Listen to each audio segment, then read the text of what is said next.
Hi and welcome to another episode of Monsta TV, MTV, Field Chief Monsta, and welcome to episode 4. Hope you had a great weekend. Thanks for joining us today. We're going to talk this week about paint thickness and paint films and the terminology they use in the market called Microns. For those of you who have been painting DIYs or renovators in the past, you may have read or seen or heard of the term micron film thickness when you bought paint and telling you how thick you need to get your paint builds. We might just touch on that. We do try and simplify it a little, but I might just start on where we're at with paint microns and the film thickness. So a micron is a measure of the film, and normally you measure the wet film because dry film is very, very difficult to measure just for the DIY unless you've got some very specific apparatus. So we make a recommendation with coats on our pails, which we'll go to, but we get often questioned, and we had a question came in last week from a customer that bought some paint, Monsta paint doing their home, and was talking about only needing to do one coat, and then realised that it was a reno job, and even though it was an existing painted surface, they needed 2 coats. So to show you a little bit what we do in our laboratory and how we test our paints, normally you would get a colour card like that where you test the opacity of a paint, and we can do drawdowns where we do it at different film thicknesses to try and reflect what a typical brush coat or roller coat will do. So what this card is when you hold it up to the light, you can see the black and white piece, and when you paint over it you'll see the opacity or the coverage you're getting of your paint. So I'll show you this one here. You can see on this card where at the top where there's 2 coats, it's pretty well close to being opaque and covered that black and white. And where the half coats or quarter coats are, you can see through it still. Okay, and so that's what happens when you put one coat. You don't get that full body and you don't get that full coverage, and that's really important to renovators because a lot of you guys are normally going over an existing surface, and if you haven't put the correct amount of coats on there, you're going to find that you'll end up with, when you're close up and you're rolling, you go, oh, wow, it's great, and then you sit back later, it's dried, and you can still see through it. And so that second coat always does the job. I'll compare this one here, which is one taken out of Monsta 20, and that has been applied to that card, and you can't see through it at all. And so even if I put that up to the light, I can't see that, but on this one here, I can still see the black and white line. So that's a good measure to show that when you get that second coat on, it's fully blocked out, and it does give you a great finish. And the question also came in about, when people tend to paint walls, you start on the sides and you brush in, you cut in with the brush, and then you start rolling. That's the other thing. With the second coat, you then roll over everything and you hide in those brush lines.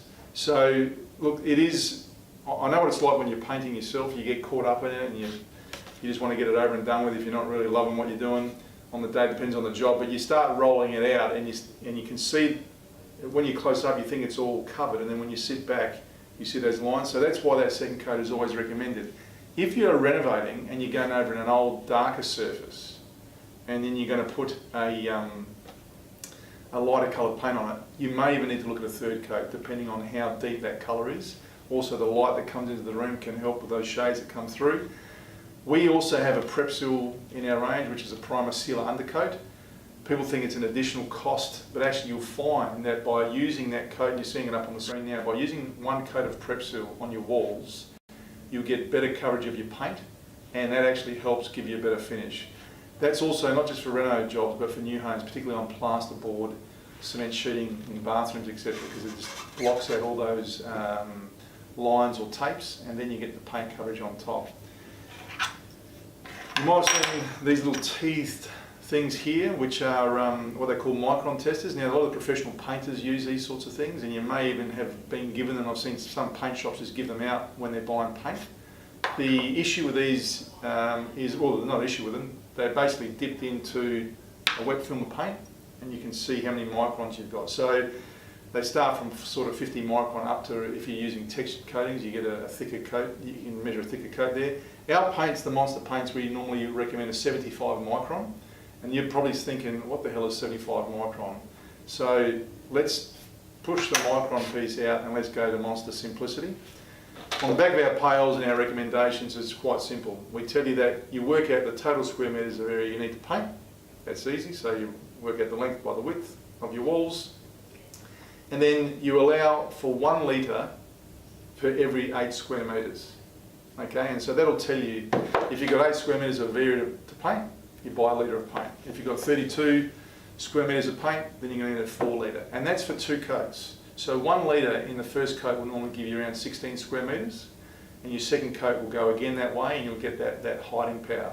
If you've got a very absorbent or porous wall, I do recommend you look at that prep seal, because that will certainly help make the better paint finish. But yeah, ensure that you are always referring to that when you're buying your paint, when you're planning the job, because if you just go and buy the cans of paint, you're either going to be left with more than you need or not enough, which we've had a couple of people come back and tell us that already, and that's fine. I mean, we deliver for free, so the second load of paint still gets delivered out there at no extra charge. But while you're in the job, I'm sure you just want to finish it off, and so really good to plan at that phase there. I had one of the questions that came in as well was, do I need to put a second coat of paint on a white wall? As I mentioned before, we'd recommend it always, and if you're working externally, definitely always consider even a 3rd coat, especially if you're in areas where you've gone over a masonry wall and it might get a lot of sunlight, just to ensure that you're blocking all that out. Now, an interesting fact that came through on our Did You Know segment. Do we know why the White House is actually white? This might be one your kids might know, but we found out that the White House is white because the original lime-based whitewash that was used was there to protect the stone surface. So even now, we're on the phone to see whether Trump might take their colour wash, whitewash range to do a touch-up on that if ever needed. But that is one of the facts about the White House being white, so there you go. Fire your questions away. If you've got any more questions coming through this week, please email them or Facebook us or call and let us know. We're getting some photos of people's jobs, which is great to see, and we're putting them on our Facebook page. Thank you for joining us for another episode. We'll see you next week. Have a great one.